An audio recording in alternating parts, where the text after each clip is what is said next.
It was the evening of March 1st, 1932 in Hopewell, New Jersey, inside a quiet country home belonging to the most famous aviator of the age, Charles Lindbergh, the man who had flown across the Atlantic. But tragedy was just about to unfold. At around 9 p.m., the Lindbergh household seemed calm, and upstairs in the nursery lay 20-month-old Charles Augustus Lindbergh Jr., tucked in his crib. But just an hour later, something unthinkable happened. When the child's nurse checked on him, the crib was empty. Panic set in immediately. Soon, Charles Lindbergh and his wife discovered a handwritten ransom note on the nursery windowsill. The note demanded $50,000 for the safe return of their child, a staggering sum at that time.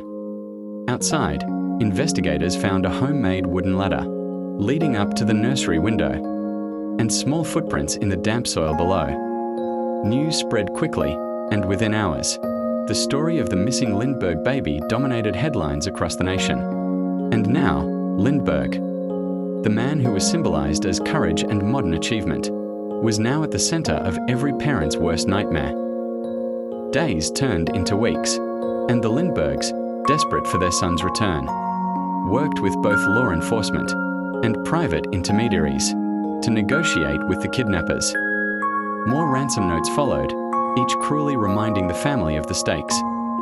Eventually, the Lindberghs paid $50,000 in marked bills, but heartbreak was unfortunately awaiting them. On May 12, 1932, just over 2 months after the kidnapping, a truck driver made a grim discovery near the Lindbergh estate. In a wooded area, the decomposed body of little Charles Lindbergh Jr. was found. He had been dead the entire time, killed on the very night he was taken.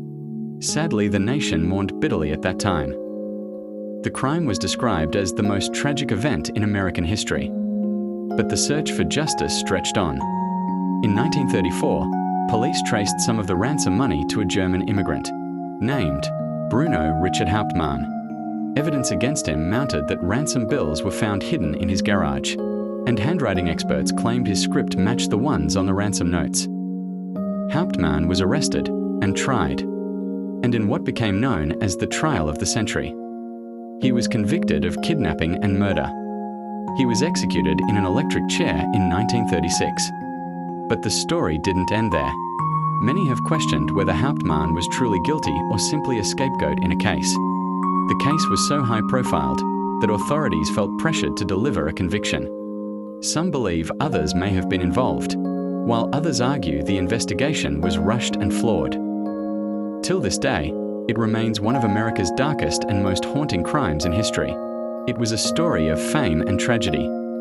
This is a painful reminder that even the most admired heroes can face unimaginable loss.